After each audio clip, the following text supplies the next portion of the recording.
Okay, let's quickly analyze this because we do have to run out shortly. But it says here Pippa Middleton and billionaire husband James Matthews opened a lodge at their Bucklebury Farm Park for parties, events, and Pilates. And I was like, what? What?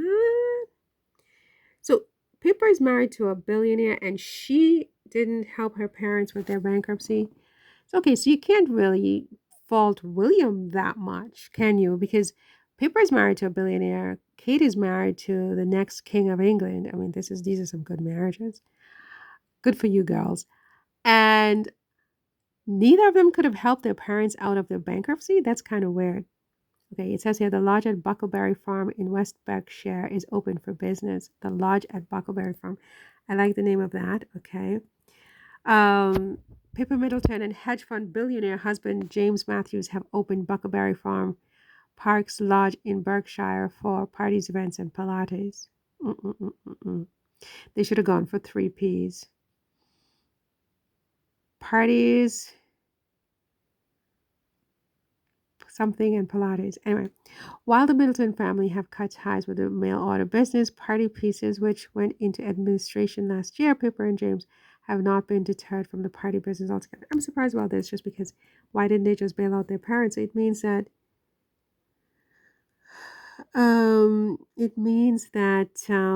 they had their reasons. I mean, this bankruptcy is not straightforward. It's not like 1 + 1 = 2 kind of thing.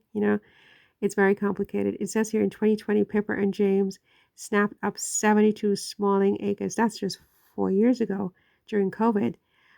72 sprawling acres of land in leafy Berkshire for just £1.5 million in a village where a detached house with a garden already costs close to that price. 4 years later, the couple have opened a lodge at Bucklebury Farm. I like that name. For social events, including parties or Pilates classes.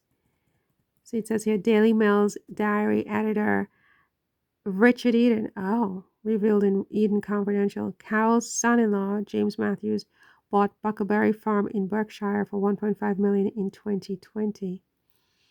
Okay. Now I hear he's opening its lodge for parties as well as events and even Pilates. I see. Okay. Okay, so I guess she's answering Ara, right? Kate can't answer Ara for whatever the reason, so Pippa does it for her. I mean, okay. Okay. Nice. Good for you, Pippa. Good for you. Richard added, Carol Middleton was left deeply upset by the collapse of her mail order business Party Pieces, which went into da-da-da-da. Bucklebury confirmed plans on Instagram. Okay, the caption read, we're so excited to announce we can now book the lodge, 9 to 5 only, for birthday parties, corporate events. Well, I guess they don't want anybody coming in at, these parties going till 3 in the morning and trashing the furniture. Smart move. The 72-acre rolling fields, which had a wedding tractor to celebrate the Duke and Duchess of Cambridge's marriage in 2010, is currently home to a 44-acre deer park, cafe, glamping pods, and children's play area. Wow. It's a very complicated turn of events, I must say. Very interesting. Carol and Michael Middleton are well established in the area and have been living in the small village of Bucklebury for many years before moving into the local manor house in 2012. James Middleton also purchased a $1.45 million 16th century farmhouse near Bucklebury with his wife Alize Davinet in 2021. Okay. Next to relocate from West London to West Berkshire was Pippa and her investment banker husband, James Matthews, along with their 3 children. They have set up a home in a £15 million mansion, a 20-minute drive from their parents. Nice. James Matthews and business pals later purchased the 72-acre Bucklebury Park farm, a stone's throw from Pippa's parents. And this is it. It looks like those English bloggers. A lot of English bloggers and YouTubers who lead these very sort of enchanting lives of country wives in the English countryside. I follow a couple of them actually. It's right up their street. It's right up their street. They're gonna love this. They're gonna be all over it. So I'm sure I'm gonna be seeing this on like Josie and Lydia's blogs, maybe even Freya Farrington's blog, or Not so much. What's her face? Victoria. Victoria's more kind of like into her trips and more not so much these, but definitely Josie, Freya, and Lydia are going to be visiting here. It's really cool. I like this. So this is the interior of the lodge. I mean, the decor leaves everything to be desired. They should get Lydia or Josie or Freya to decorate for them. Although maybe, whatever. But I would, it's, no, the decor is bad. Let's see. It comes after the mail on Sundays. Charlotte Griffiths revealed in 2021 that Pippa had gone back to school. Okay. It says here in 2023, Pippa followed in her mother's footsteps and launched the Bucklebury Gift and Farm Shop. It's a nice idea. Nice idea for a little country girl in the English countryside, I think, right?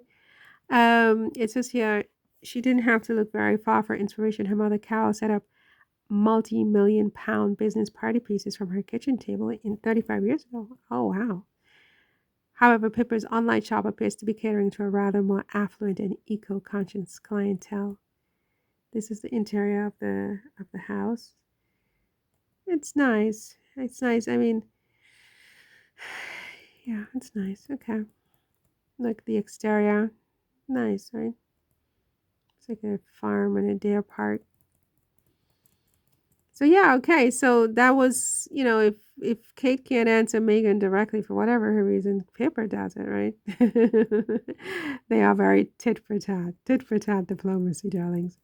Tit for tat diplomacy in this family. But good for Pippa, actually. I mean, it's her moment to shine. You don't hear a lot about her and her business endeavors or whatever. I mean, you see her on holiday in her skimpy bikini from time to time, but that's about it. I don't see her a lot. So it's good to see her sort of in a business context, a businesswoman, entrepreneur. I love that. And out of her sister's shadow, pretty much. This is Pippa's story. This is Pippa's thing. And also I think it confirms for me that Kate is fine. There's no way that Pippa would do this or even advertise that she's doing this if Kate was in a coma or Kate was dead and all of this craziness. Kate is not dead. Kate is fine. My theory about why Kate and William have seemingly slowed down and are seemingly boycotting King Charles's reign as monarch, I think is the most logical. If you think about it, I'm right. I'm right. I mean, I would say that there's a 10% chance that I'm wrong, right? 10%. That's it. I'm 90% right. Kate and William are fine. They are on a slowdown. They're pissed off. And I do mean pissed. I mean it in caps. To the 10th power, they are pissed. And whatever has pissed them off, I don't have all the details. I wasn't there. I'm not privy to it. But I think some of it has to do with the jewelry from last year, the $40 million necklace that was mentioned in all these papers. And it also has to do with Camilla's title as queen, not queen consort, etc., etc., etc. But I do like this. This is very nice. I have to go. See you in the next one. Take care. Bye.